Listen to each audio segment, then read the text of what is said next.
Screen नहीं share हो रही। अस्सलाम वालेकुम डियर स्टूडेंट्स, अगर आप लोगों को आवाज क्लियर आ रही है और डिस्प्ले क्लियर है ऑनलाइन वाले तो एक बार हैंड रेज कर दीजिए।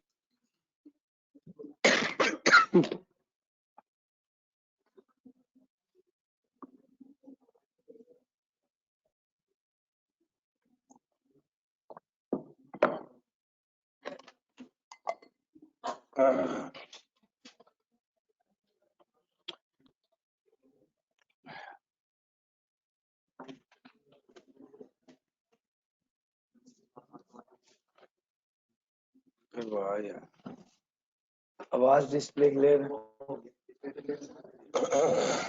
अस्सलाम वालेकुम जी सर, चैप्टर नंबर 17 में हम लोगों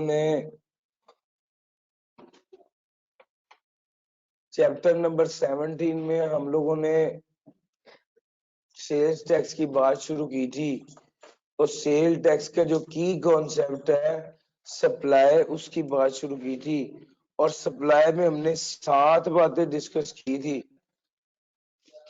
सबसे पहली बात, सेल हो तो समझते हैं सप्लाई हो गई है। दूसरी बात, अगर डिस्पोज कर दें, अगर डिस्पोज कर देते हैं, transfer the right to dispose, तो वो भी क्या है? सप्लाई है। अगर transfer under hire purchase agreement हो तो वो क्या है? वो सप्लाई है। अगर putting to private business or non-business use of good produced or manufactured in the course of taxable activity for purpose other than of making taxable supply। चौथी बात क्या थी? और चौथी बात में 4 बातें थी और पहली बात तो ये थी कि अगर आपने कोई बनाई हुई चीज खुद इस्तेमाल कर ली, पर्सनल यूज कर ली, तो वो भी सप्लाई है। दूसरी बात ये थी, अगर आपने बनाई हुई चीज बिजनेस के लिए इस्तेमाल कर ली तो वो भी सप्लाई है। तीसरी बात ये थी, अगर आपने बनाई हुई चीज को इस्तेमाल किया किसी ऐसी चीज को मैन्युफैक्चर करने के लिए जो टैक्सेबल गुड्स बनाने के लिए थी तो वो सप्लाई नहीं होगी। और टैक्सेबल गुड के अलावा जो चीज बनाने के लिए इस्तेमाल की वो सप्लाई होगी। ऑक्शन और disposal of goods to satisfy debt, आपने कोई चीज नीलाम कर दी, ऑक्शन के जरिए बेच दी, तो वो सप्लाई होगी। सर, आपने किसी बंदे को कोई चीज दी ताकि वो उसके बदले आप अपना डेट सेटल कर लें, तो वो भी क्या होगी? सप्लाई होगी। सर जी, इसके बाद अगली बात है, possession of taxable goods held immediately before a person ceases to be a registered person। Sir, आप रजिस्टर्ड से अनरजिस्टर्ड हो गए, जिस वक्त आप अनरजिस्टर्ड हुए, जितना स्टॉक आपके पास था सबको क्या समझा जाएगा? सप्लाई समझा जाएगा। सप्लाई का क्या मतलब होता है? आउटपुट टैक्स चार्ज होगा। सर जी, ये सारी बातें मैं आपको परसों पढ़ा चुका हूँ। असल में आज इससे आगे पढ़ाना है और अनफॉर्चुनेटली कल के दिन का गैप आ गया, अगरचे मैं नहीं चाह रहा था लेकिन वो गैप आ गया जिसमें से मुझे ये सारी बात दोबारा बतानी पड़ रही है। सिर्फ इस चीज को ज़हन में रख रहा हूँ कि आप लोगों के ज़हन में ये वाला कॉन्सेप्ट फ्रेश होगा तो अगली बात कर सकेंगे। सर जी, अगर किसी दूसरे की गुड्स ली, उसको मैन्युफैक्चर किया और वापस कर दी, जिस वक्त उसको वापस की समझा जाएगा सप्लाई हो गई। और फिर वही एम्ब्रॉयडरी वाली बात कि कपड़ा किसी और का था और हमने एम्ब्रॉयडरी की, जिस वक्त एम्ब्रॉयडरी करके कपड़ा उस बंदे को वापस किया या उस बंदे ने जिसको नॉमिनेट किया हुआ उसको वापस किया, समझा जाएगा सप्लाई हो गई। और सप्लाई का क्या मतलब है? आउटपुट टैक्स चार्ज हो जाएगा। Sir, provided that the board with the approval of the federal minister in charge may specify such other transaction which shall or shall not constitute supply। Sir federal government, federal minister in charge जो है उससे approval लेके board specify कर सकता है कि कौन सी transaction supply होगी, कौन सी ट्रांजैक्शन सप्लाई नहीं होगी। सर ये वाली बातें आपके साथ कर चुके, सप्लाई की डेफिनेशन आपके साथ डिस्कस इसलिए की कि अब आपके साथ हम बात कर सके वैल्यू ऑफ सप्लाई के बारे में। जी भाई।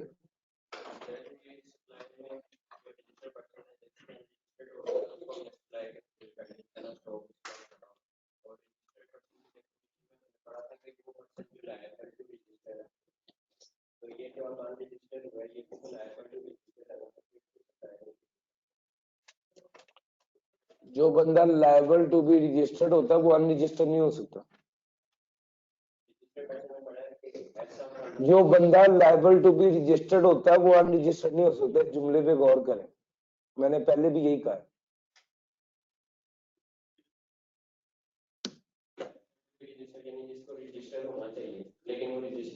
वो अनरजिस्टर्ड नहीं हो सकता। बात समझ गए? नहीं समझे? आप लोग समझ गए?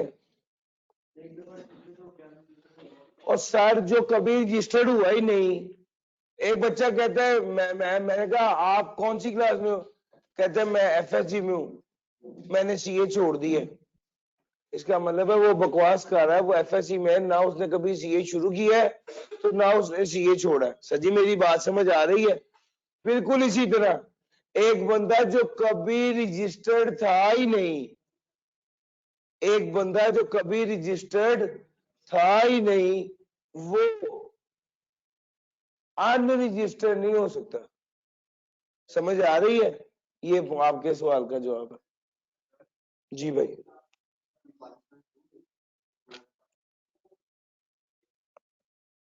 जी 38 है इस वक्त लाइव। आवाज ऑनलाइन वालों प्लीज एक बार मुझे बताइए, हैंड रेज कर दीजिए अगर आवाज डिस्प्ले क्लियर है तो।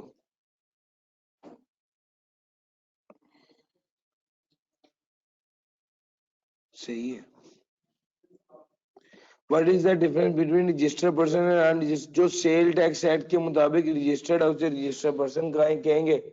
वो इंशाल्लाह कल से शुरू कर देंगे वो वाला एरिया जो रजिस्टर्ड लोगों के लिए, यानी रजिस्टर्ड और अनरजिस्टर्ड का सीन। अच्छा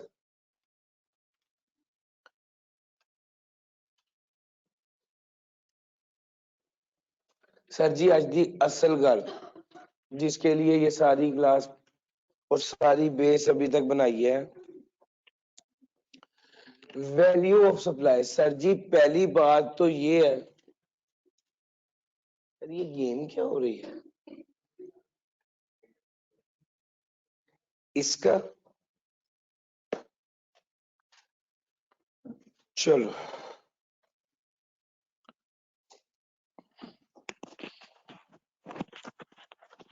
अच्छा वैल्यू ऑफ सप्लाई।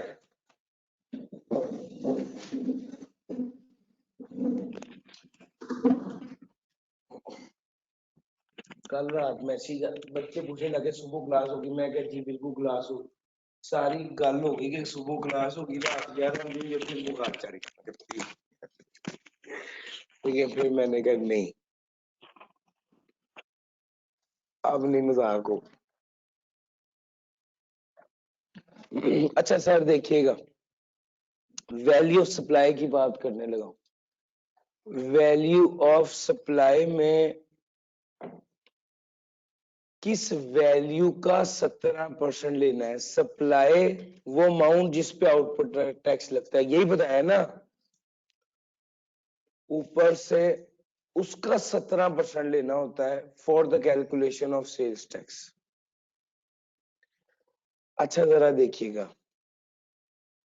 अगर ये बात आपकी समझ में आ गई तो अगली बात ये है कि वैल्यू क्या होगी। उसने कहा फेयर मार्केट वैल्यू। यार जहां जहां ओपन मार्केट वैल्यू लिखा हुआ है वहां वहां उसका मतलब फेयर मार्केट वैल्यू। सर अगर मैंने कोई उस पे लिखी हुई रिटेल प्राइस 100 रुपए, मैंने 100 रुपए पे किए हैं तो 100 रुपए पर 17% लगेगा। ठीक हो गया? क्या बात है।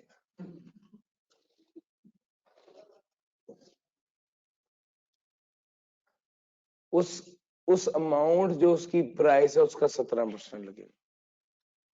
दूसरे नंबर पे उसने कहा अगर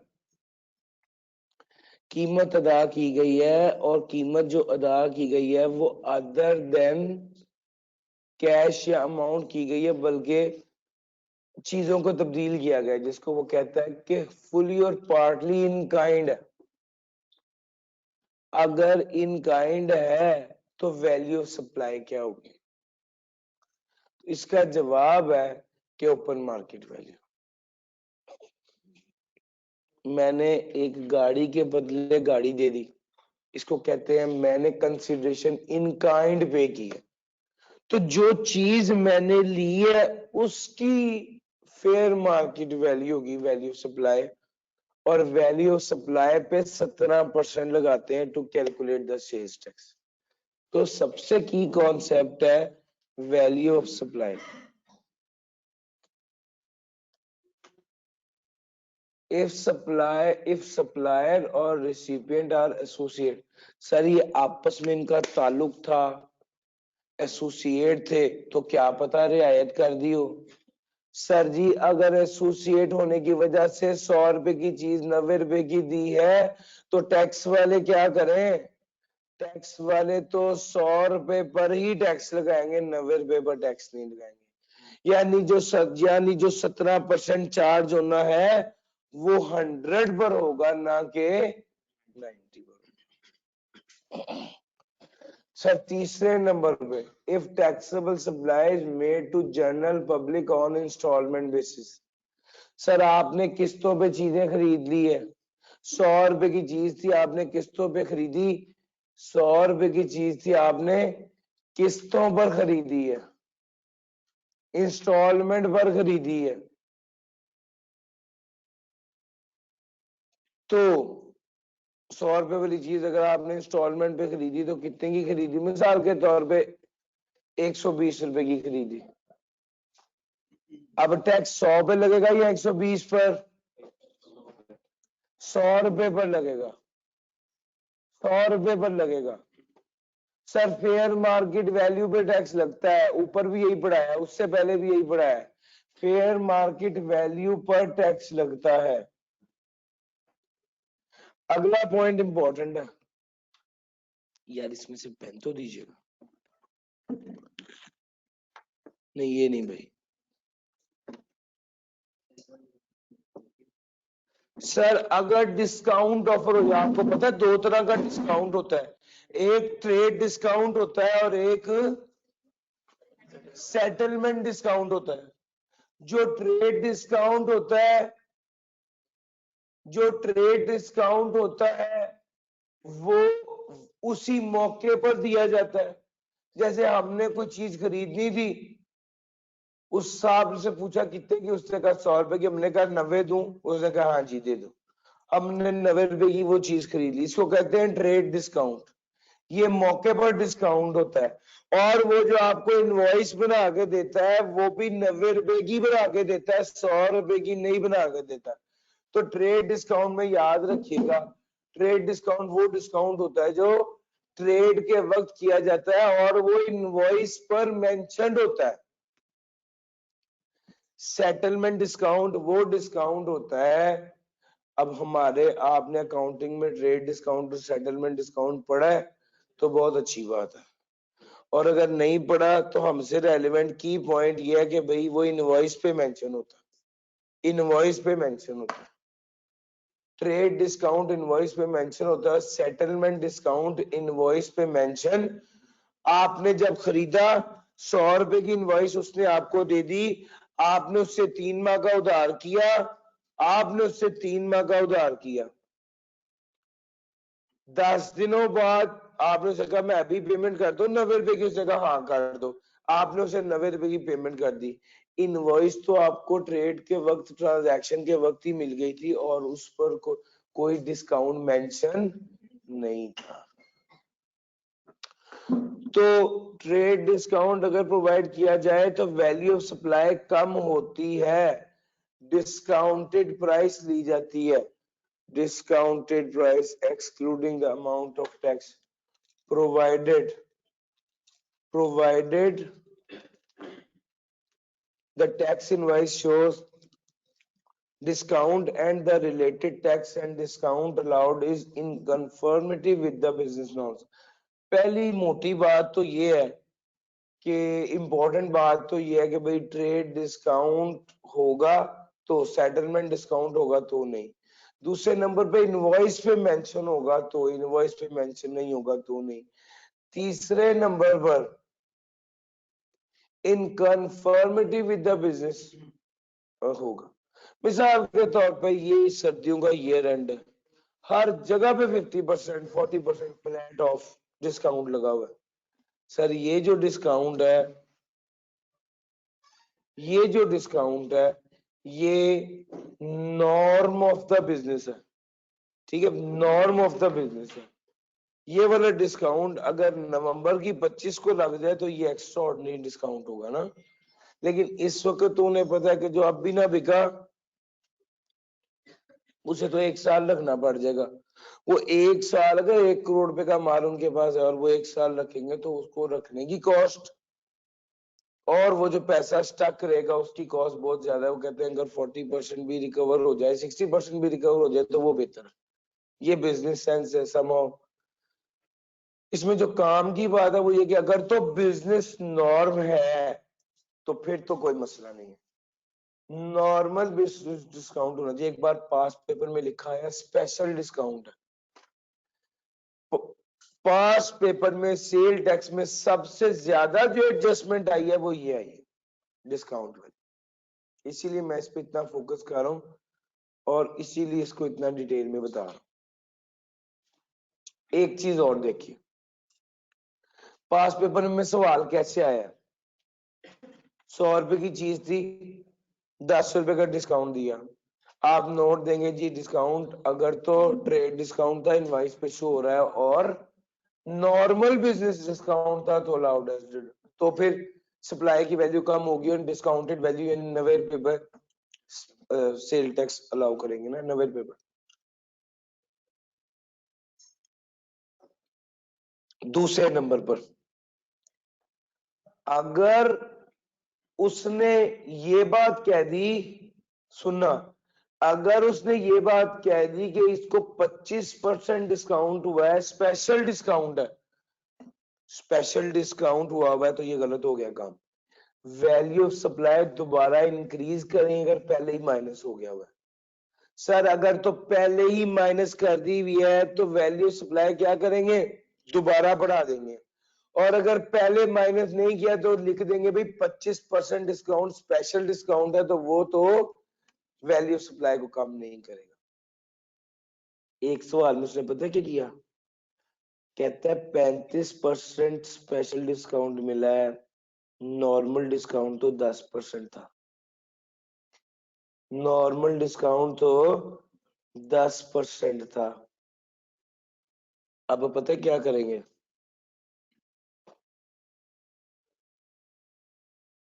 मैं लिख बैठा हूं 10%।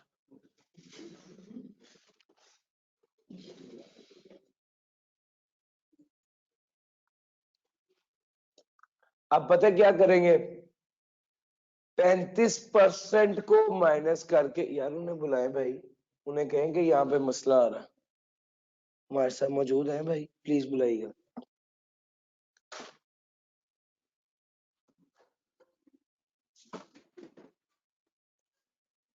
अच्छा क्या बात करनी थी यार, 35% ऑलरेडी माइनस कर दिया गया था ना, तो पहले 35% रिवर्स करेंगे,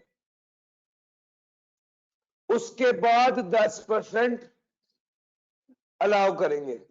यानी उसमें करना ये था कि 35% रिवर्स करना था, 10% अलाउ करना था। सर ये साथ साथ नहीं चल रहा हमारे, मैंने देखे 35% और 10% लिखा हुआ है, यहाँ पे मैंने वो 5 मिनट पहले जो लिखा था वही आ रहा है, लेकिन इसको ठीक कर।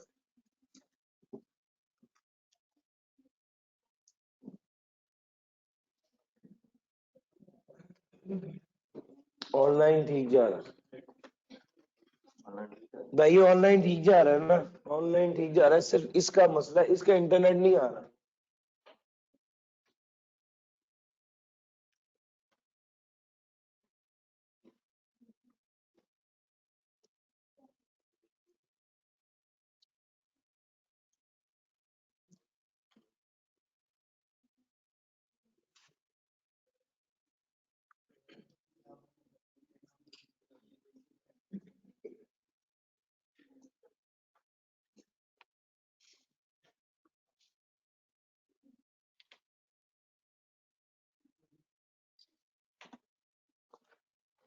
सर जी तीन बातें आपको बताइए,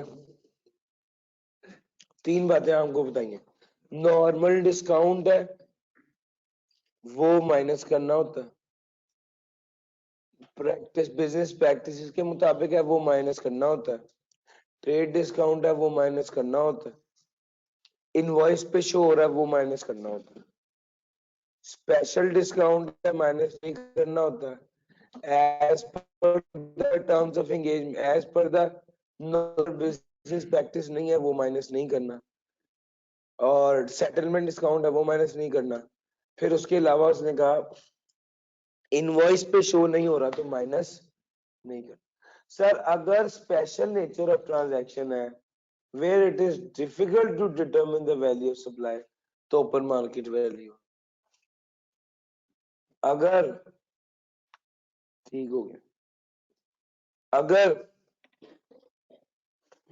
स्पेशल नेचर ऑफ ट्रांजैक्शन है जहां पर डिफिकल्ट टू डिटरमिन है, स्पेशल नेचर ऑफ ट्रांजैक्शन है जहां पर difficult to determine the price है, तो फिर ओपन मार्केट वैल्यू। यहां तक हमने 5 बार एक ही बात पढ़ी, open market value, open market value, open market value, open market value. यहां पर भी असल में ओपन मार्केट वैल्यू है, बस क्या है दरमियान में डिस्काउंट का सीन है। अब अगली बात सुने, ये पहली बार है जहां पर ओपन मार्केट वैल्यू नहीं है, बल्कि क्या है वो वैल्यू जो अथॉरिटी ने डिटरमिन की। सर अगर हमने कोई चीज इंपोर्ट की है, मैं आपको ये बात पहले बता चुका हूं कि जनाब अगर आप कोई चीज इंपोर्ट करेंगे तो वो चीज पोर्ट पे आ जाएगी, और पोर्ट वाले इसकी सेल टैक्स इस पे कितना लगना है, इनकम टैक्स कितना लगता है, कस्टम ड्यूटी कितनी लगनी है, फेडरल एक्साइज ड्यूटी कितनी लगनी है, वो सारे पैसे पे करेंगे तो फिर आप वो चीज ले सकेंगे। अच्छा उसके वाले से ये है कि सेल्स टैक्स किस वैल्यू पर लगना है, ये इंपोर्टेड चीज पर कौन डिटरमिन करेगा, जो कस्टम ड्यूटी वाले वैल्यूएशन करेंगे ना कस्टम ड्यूटी के लिए, वही वाली वैल्यूएशन सेल टैक्स वाले इस्तेमाल करेंगे, वही वाली वैल्यूएशन सेल टैक्स वाले भी इस्तेमाल करेंगे। The value determined under the custom act including duty and excise duty charged on it। हाँ अलबत्ता एक फर्क होता है सर, कस्टम वालों ने कहा 100 रुपए की कस्टम ड्यूटी है, और इस पर कस्टम वालों ने कहा 100 रुपए वैल्यू ऑफ इंपोर्ट है, और इस पर कस्टम ड्यूटी लगेगी 10 रुपए। इस पे कस्टम ड्यूटी कितनी लगेगी 10 रुपए। तो पता है सेल टैक्स किस पर लगेगा 110 के ऊपर, शाबाश, इंक्लूड कर लेंगे ड्यूटी एंड एक्साइज ड्यूटी। लेकिन वैल्यू कौन डिटरमिन करेगा custom. If there are sufficient reasons to believe that the value of supply has not been correctly declared in the invoice, अगर sufficient reasons to believe है कि value incorrect है, तो फिर value कौन डिटरमिन करेगा सर, फिर दरमियान में कमेटी आ जाएगी। कौन सी कमेटी, वैल्यूएशन वाली कमेटी। वैल्यूएशन वाली कमेटी डिटरमिन करेगी कि वैल्यू क्या होनी। सर ये जितना भी मैंने आपको अभी पढ़ाया है वैल्यू, ये थ्योरेटिकली रट्टा मारने की जरूरत नहीं है, ये न्यूमेरिकली इंपॉर्टेंट है, numerically important. If goods other than taxable goods are supplied to registered person for processing, ये वही है कढ़ाई वाली बात।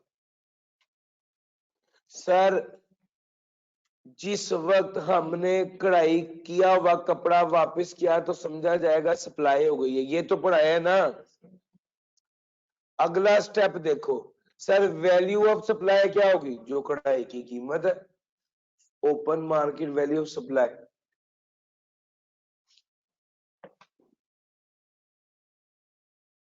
को बिल्कुल छोटे लेवल पे ले जाए तो जो पीको के लिए कपड़ा देते हैं और वो दुपट्टा पीको के वापस आ जाता है, ये जो वापस आया ये भी सप्लाई है, उसने मैन्युफैक्चर करके वापस कर दिया। In case of supply of electricity by independent power producer or WAPDA। Sir यहाँ पर भी देखिएगा, अपने बिल देखें और बिल देखेंगे तो आप असेस करेंगे जनाब वापडा का जो बिजली का बिल आता है उस पर सेल टैक्स लगा होता है। तो कभी आपके पास बिल आए तो कैलकुलेट करें, वो 17% जो होता है वो एनर्जी चार्ज है, उसमें सबसे पहला खाना सबसे इंपॉर्टेंट मोटा बड़ी फिगर जहां पे लिखी होती है वो एनर्जी चार्जेस होते हैं। अगर मिसाल के तौर पे 35-40 हजार रुपए का बिल है, उसको गौर से देखेंगे तो उस पर एक फिगर बड़ी आ रही होगी भी 28 हजार रुपए की मिसाल के तौर पर। वो 28 हजार रुपए की जो फिगर होती है वो एनर्जी चार्जेस की होती है। सेल टैक्स उस एनर्जी चार्जेस पे लगता है, पूरे बिल के अमाउंट पे नहीं लगता। अगर आपको सवाल में वो बता दे कि जनाब बिल की अमाउंट इतनी है, तो उससे आप असेस नहीं कर सकते कि सेल टैक्स कितना है। वो आपको एनर्जी चार्जेस बताएगा, फिर आप बता सकते हैं कि जी इस पे इतना टैक्स लगेगा। तो नॉर्मली जब वो बिजली पर सेल टैक्स की बात करता है इलेक्ट्रिसिटी बिल पर, तो वो अमाउंट देता है, वो आपसे एक्सपेक्ट नहीं करता कि आप परसेंटेज निकालेंगे, ना ही रिवर्स वर्किंग करके परसेंटेज निकाल सकते हैं। सर रिवर्स वर्किंग पता है कैसे होती है, आपने 117 रुपए पे किए सेल टैक्स मिला के, तो इसमें सेल टैक्स कितना होगा सर, आप डिवाइड करेंगे 1.17 से, मल्टीप्लाई करेंगे 0.17 से। सर जी मेरी बात समझ आ रही है, 100 रुपए की प्रोडक्ट की वैल्यू है, 17 रुपए जो है वो सेल्स टैक्स है। तो ये यहाँ हम इसको ऐसे कर लेते हैं कि ये इसको ऐसे कर लें तो यार बेहतर रहेगा, आपके लिए भी तंगी नहीं होगी। डिवाइडेड बाय 117 करके मल्टीप्लाई बाय 17 कर दे, एक ही बात है। तो आपको पता चल जाएगा यार, इसको इसके साथ कैलकुलेट करेंगे तो 17 रुपए का आ जाएगा सेल्स टैक्स और 100 रुपए की आ जाएगी प्रोडक्ट प्राइस या रिटेल प्राइस। ये रिवर्स वर्किंग करते हैं।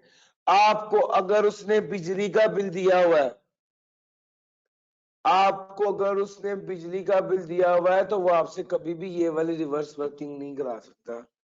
इस वजह से नहीं करा सकता क्योंकि वो टोटल अमाउंट पे 17% नहीं लगा होता, बल्कि एनर्जी चार्ज कई चीजें होती है उसमें, सीवरेज के चार्ज होते हैं, वाटर हमारे मॉल्टॉन में जो बिल आता है उसमें तो वाटर चार्जेस भी उसके अंदर होते हैं, सिक्योरिटी चार्जेस भी उसके अंदर होते हैं, काफी ज्यादा चीजें होती है।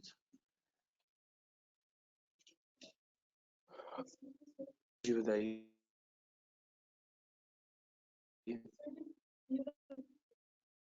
ग्रॉसअप वाला मैं दोबारा बता देता हूँ।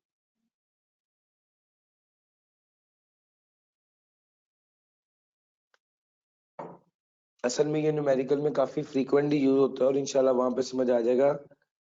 100 अगर मुझे बताया गया, इसको ऐसे कह लेते हैं, एक रेस्टोरेंट है जिसने प्राइस लिखी हुई है, price inclusive of sales tax. Let's say एक सूप का बाउल था जिसकी प्राइस थी 351, ठीक है, टैक्स डाल के इतने, और आपको पता है, फॉर एग्जांपल आप कह रहे हैं कि आपको पता है कि 17% के हिसाब से टैक्स है, तो अब आप ये बताएं कि इस अमाउंट के अंदर शामिल है टैक्स, तो ये बताएं कि टैक्स की कितनी अमाउंट बनती है और सूप की प्राइस असल में क्या है, ये निकालना है आपने। ठीक है, आपको ये तो पता है ना कि सेल टैक्स कितने परसेंट के हिसाब से लगता है, 17%। तो आप कहें कि फॉर एग्जाम्पल 1 रुपए सूप की प्राइस है, तो उस पर टैक्स कितना होगा, 0.17 होगा, ऐसा ही होगा ना।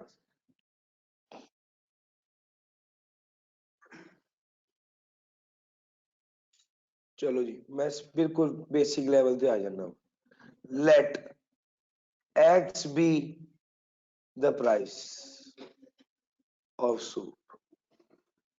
एक्स अगर सूप की प्राइस है तो सेल्स टैक्स कितना होगा, 0.17x, यस और नो। अगर एक्स सूप की प्राइस है तो 0.17x जो है ये सेल्स टैक्स होगा।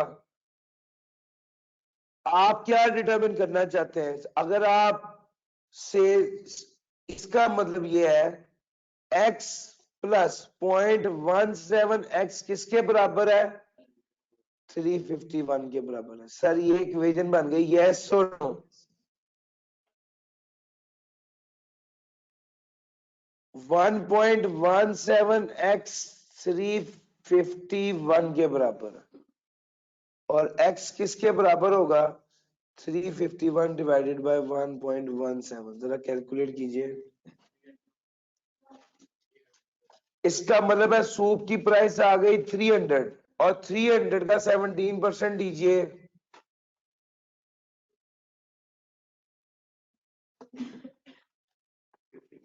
51। ये सबसे बेसिक लेवल था जिस पे जाके मैं ये समझा सकता था, क्योंकि ये आगे काम आना है, मैं इसलिए इसको इतनी डिटेल में समझा दिया है। ये बार बार काम आना है आगे भी। जब आगे काम आ रहा होगा तो मैं पता क्या करूंगा, मैं सिंपल इसको 1.17 से डिवाइड करके मल्टीप्लाई बाय 17 कर दूंगा, तो मेरे पास सेल टैक्स की फिगर आ जाएगी। और मैंने अभी भी ऐसे ही किया, टेक्निकली गौर करें तो। लेकिन मैंने आपको ज्यादा आसान तरीके से समझाया कि अगर सूप की प्राइस x है और सेल टैक्स की प्राइस 1.17x है, तो ये टोटल हो गया 1.17x इक्वल्स 351, और x की वैल्यू क्या आ गई, 351 को डिवाइड कर दिया 1.17 से। सर जी यस और नो।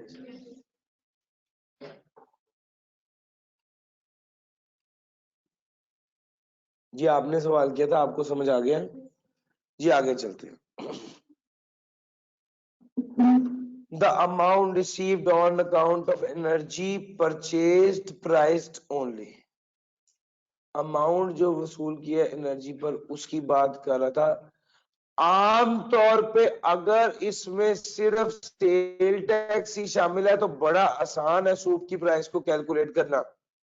लेकिन अगर इसकी बजाय सिगरेट होता जो इंपोर्ट किया होता और उस पर और भी 3 4 तरह के टैक्स होते तो हमारे लिए ये मुमकिन नहीं था। इसलिए उसने कहा एनर्जी चार्जेस पर 17% लगता है, एनर्जी चार्जेस का 17% होता है सेल टैक्स। सर अगर आपने सप्लाई किया यूज व्हीकल, ये बड़ा मसला आ गया है कि अब सेकेंड हैंड गाड़ी पर भी टैक्स लगता है ना, सेकेंड हैंड गाड़ी बेचने पर भी। वो कहते हैं that sale of supply of used vehicle after making certain value additions. अगर वैल्यू एडिशंस करने के बाद, sale of supply of used vehicle after making certain value addition, अगर वैल्यू एडिशन करने के बाद आपने व्हीकल को बेचा तो sale price minus purchase price, जो फायदा आपको हुआ है उसका 17% सेल टैक्स लगेगा। गाड़ी आपने खरीदी 7 लाख रुपए की, उसके ऊपर खर्चा किया 1 लाख रुपए, उसको बेचा 10 लाख का। सर समझ आ रही है? तो 10 में से 8 लाख माइनस कर देंगे, 2 लाख का 17% जो है ना वो सेल टैक्स होगा। सेल प्राइस में से परचेज प्राइस माइनस कर तो वो वैल्यू सप्लाई होगी। In case of taxable supply with reference to retail tax. Retail tax पहले स्टूडेंट्स को उतना क्लियर नहीं होता था, लेकिन अब तो बड़ा आसान हो गया। आप जिस शॉप पे भी जाएं हर इनवॉइस पे 1 रुपए का टैक्स लग रहा है। अभी गवर्नमेंट पे, केक्स एंड बेक्स पे, किसी भी इदारे में चले जाएं जो रिकॉग्नाइज्ड है, ठीक हो गया। जैसे मिसाल के तौर पे मेट्रो पे और हर बड़े इदारे पे 1 रुपए का रिटेल टैक्स लग गया। गर्चे ये देखने में थोड़ा लग रहा है पर इनवॉइस, यानी ये जितनी बार आप इनवॉइस, अगर आपने 5 चीजें लेके एक इनवॉइस बनवाई है तो 1 रुपया ही लगेगा टैक्स। लेकिन अगर 5 इनवॉइसेस अलग-अलग बनाई है तो फिर 5 रुपए का टैक्स लगेगा। तो उसमें जो की पॉइंट है वो ये है कि the price of taxable goods excluding the amount of retail tax. जो सेल टैक्स लगना है वो रिटेल टैक्स माइनस करके जो अमाउंट बन रही है उस पे लगना है। सेल्स टैक्स में रिटेल टैक्स शामिल नहीं होना।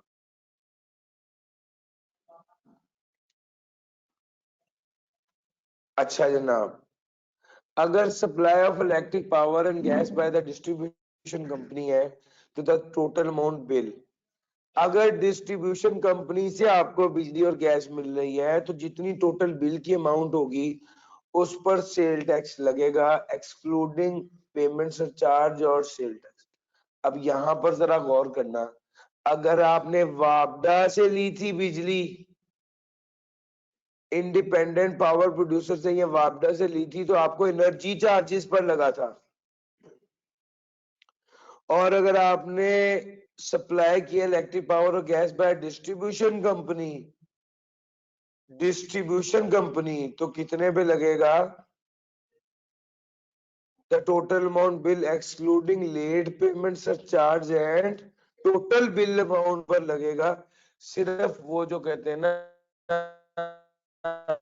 बिल 16,000 है और लेट जमा कराने पर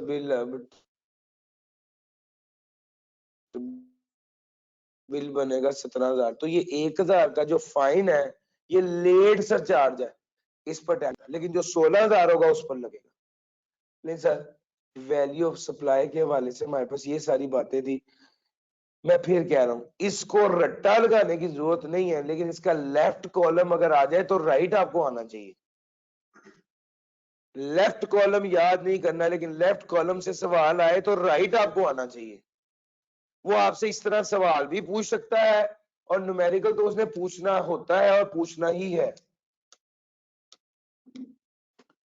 सर ई 1.1 है, प्लीज इसको कर लीजिए, नोट कर लीजिए, ये आपने करना है, आसान है।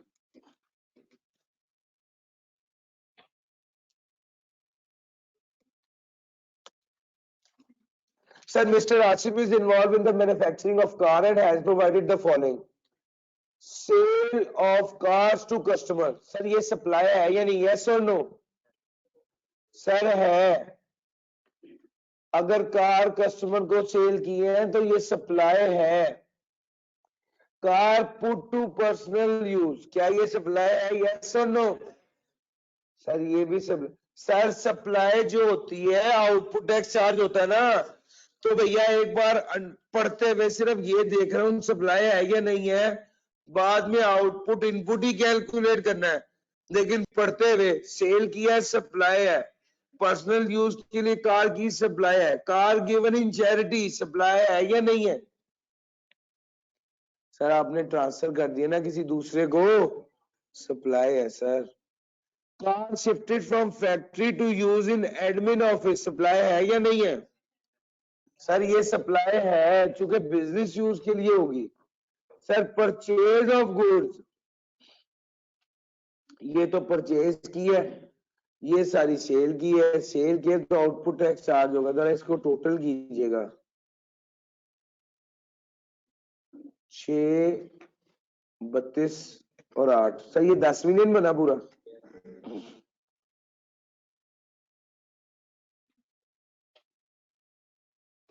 आउटपुट टैक्स कितना होगा? 10 मिलियन का 17% जी, 1.7 मिलियन, 1.7 मिलियन। इनपुट टैक्स कितना होगा सर? परचेज कितने का किया?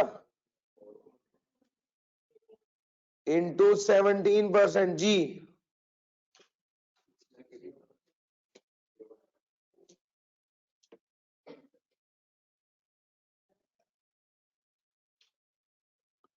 Sir sales tax payable to FPR क्या होगा?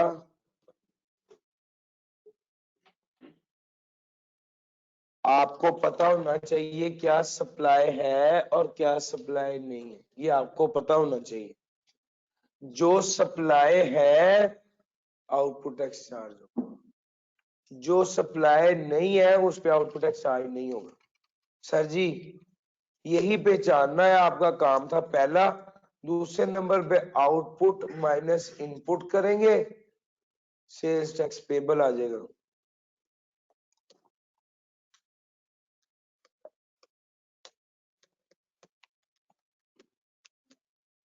एसोसिएट की क्या डेफिनेशन है, इंशाल्लाह आज वीडियो शेयर करूंगा आपके साथ।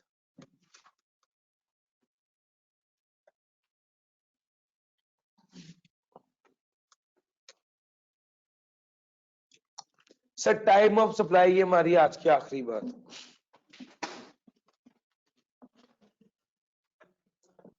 मैंने आप पहले ही प्लान किया था कि आज उतना पढ़ाऊंगा जितना आराम से पढ़ा सकूं। दो ही बातें पढ़ानी थी। एक, जो सप्लाई किया उसकी वैल्यू क्या होगी, पहले सप्लाई को रिफ्रेश कराया, फिर वैल्यू ऑफ सप्लाई, और आज की आखिरी बात टाइम ऑफ सप्लाई। जब सप्लाई होती है तो इसका मतलब होता है आउटपुट टैक्स चार्ज हो जाएगा। दूसरे नंबर पे जब सप्लाई होती है तो समझा जाएगा आउटपुट टैक्स चार्ज हो जाएगा। दूसरे नंबर पे किस वैल्यू पे आउटपुट टैक्स चार्ज होगा वो आज पढ़ा दिया। तीसरे नंबर पे हाँ, किस वक्त आउटपुट टैक्स चार्ज होगा आपको बताता चलूं कि सेल्स टैक्स की रिटर्न हर महीने फाइल होती है। इनकम टैक्स की रिटर्न कब जमा होती है? साल में एक बार। सेल टैक्स की 1 महीने में एक बार, हर महीने की। क्योंकि ट्रांजैक्शंस है ना, ट्रांजैक्शन एक साल की तो बहुत ही ज्यादा हो जाए, एक माह की ट्रांजैक्शन जो होती हैं उनका हिसाब होता है और वो जमा कराई जाती है एफबीआर को। तो सवाल ये है कि कब समझा जाएगा सप्लाई हो गई है? उसने कहा जब चीजों को डिलीवर कर दिया तो समझा जाएगा सप्लाई हो गई। जब चीजों को डिलीवर कर दिया तो समझा जाएगा सप्लाई हो गई। दूसरे नंबर पे जब कैश को पे कर दिया, जब पेमेंट कर दी तो समझा जाएगा सप्लाई हो गई। तीसरे नंबर पे जब गुड्स अवेलेबल हो गई तो समझा जाएगा सप्लाई हो गई है। Which ever is earlier. अब गौर से बात सुनना, मैं वॉशिंग मशीन खरीदने गया, जिस वक्त मैंने वॉशिंग मशीन खरीदी और पैसे दिए समझा जाएगा supply. Case number 1। Case number 2, मैं वॉशिंग मशीन खरीदने गया, उसने कहा सर आप बुक करा सकते हैं, अभी आपको मिलेगी नहीं। 1 माह बाद मिलेगी, ये बहुत अच्छी वॉशिंग मशीन है और ये शॉर्ट है। मैंने उसको पूरे पैसे जमा करा दिए, 1 माह बाद वॉशिंग मशीन आई। कब समझा जाएगा सप्लाई भी है? जब मैंने पैसे जमा कराए। केस नंबर 3, मैं वॉशिंग मशीन लेने गया और मैंने दुकानदार को कहा कि पैसे अगले महीने भिजवा दो। वॉशिंग मशीन लेके घर आ गया, उधार पे वॉशिंग मशीन ले ली। कब समझा जाएगा सप्लाई भी है? जब पेमेंट की तब नहीं, जब मैंने वॉशिंग मशीन डिलीवर करा दी, जिस वक्त उससे दे दी, समझा जाएगा सप्लाई। सर जी आप मेरी बात पिक कर रहे हैं? जब एडवांस पे थी तो पैसे, जब उधार पे थी तो डिलीवरी कब हुई? सर मैंने वो फोन पे ऑर्डर किया वॉशिंग मशीन के लिए, उन्होंने कहा, मुझे फोन करे कि सर आपकी वॉशिंग मशीन रेडी है, आप ले सकते हैं। मैं 2 हफ्ते बाद जाके वहां से वॉशिंग मशीन वसूल की। कब सप्लाई हुई है? जब उन्होंने मुझे फोन करके कह दिया कि आपकी वॉशिंग मशीन रेडी है, तब सप्लाई हो जाएगी। मीनिंग देयर बाय, जब कोई चीज अवेलेबल फॉर यूज हो, जब कोई चीज डिलीवर हो जाए, जब आप पेमेंट कर दे, इन तीनों में से जो काम पहले हो जाएगा वो time of supply. Sir ji yes और नो? दूसरे नंबर पे बात करते हैं हायर परचेज एग्रीमेंट। दूसरे नंबर पे बात करते हैं hire purchase agreement.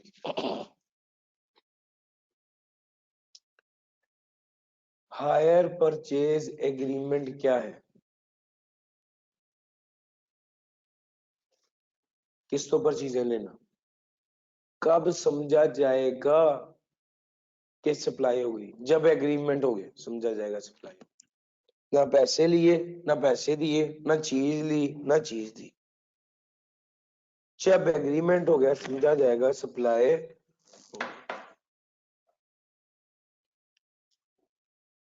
Services at which time at which services are provided,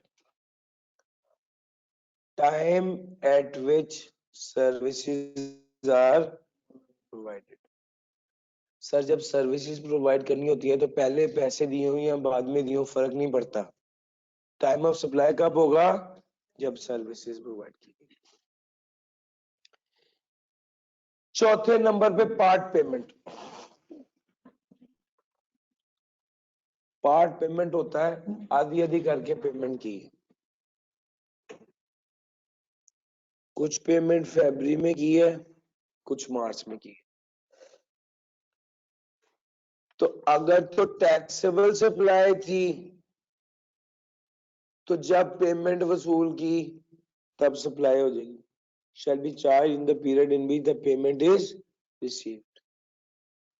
अगर पार्ट पेमेंट की, पार्ट पेमेंट 2 हिस्सों में पेमेंट की है, 3 हिस्सों में पेमेंट की है।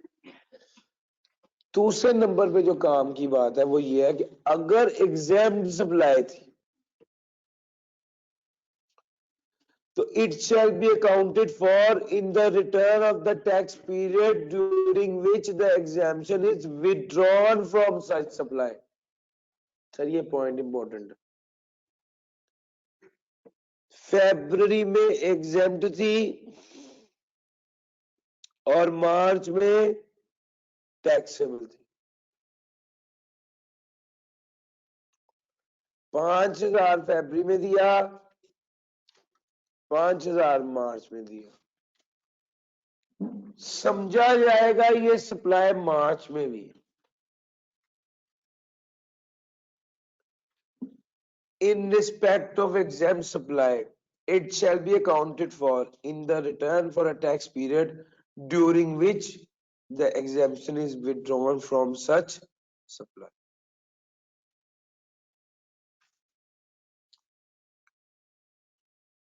सर जी मेरी बात समझ आई? एग्जेम्पशन जब विथड्रॉ हुई है एग्जेम्पशन जब वापस ले ली गई है, सही याद रखिएगा, जब एग्जेम्पशन वापस ले ली जाए तो इसका मतलब है वो चीज क्या हो गई है, टैक्सेबल हो गई। समझा जाएगा उस में। जी भाई, payment of sale tax return के साथ करनी चाहिए। रिटर्न कब जमा करानी है इंशाल्लाह बताएंगे, टाइम ऑफ सप्लाई नहीं।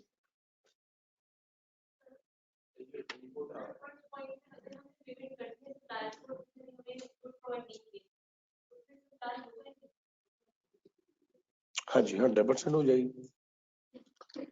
हमने पेमेंट कर दी सर जी, देखिएगा when payment is received, when goods are delivered, when made available, यही 3 बातें ही मैंने बताई हैं सर, यही 3 लिखी हुई।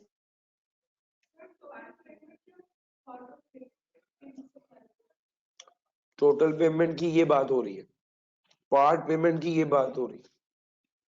पार्ट पेमेंट की बात करेंगे तो फिर उसके हिसाब से हम ये फरवरी और मार्च की ये वाला सीन करेंगे। अगर चीज आपने पहले डिलीवर ले ली है, डिलीवरी ले ली, फिर तो बहस ही खत्म हो गई ना। ये तो उसी केस की बात करें कि आपको पहले चीज डिलीवर नहीं हुई और आपने पार्ट्स में पेमेंट करें, तो उसकी बात करें।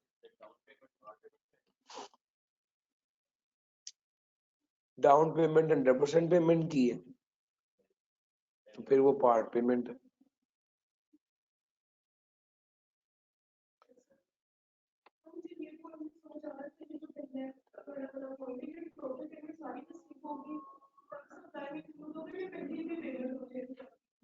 ये पहले वाला पॉइंट की बात कर रहे हैं आप।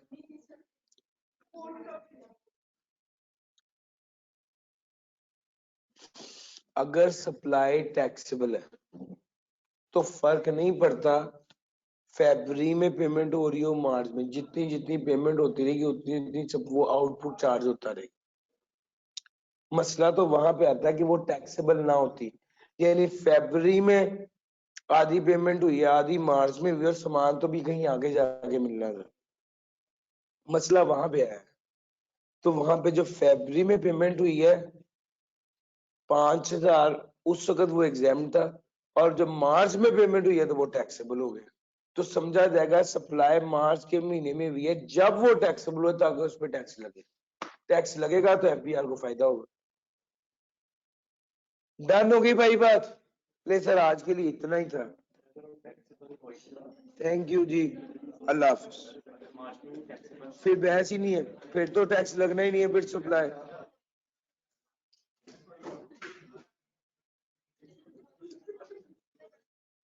Sir in case of part payment in respect of taxable supply first installment of full, sir part payment का मतलब होता ही है ये जवाद अहमद के वो किससे ही मिल रही है। लेकिन आप इतना ही था। Thank you, Allah Hafiz.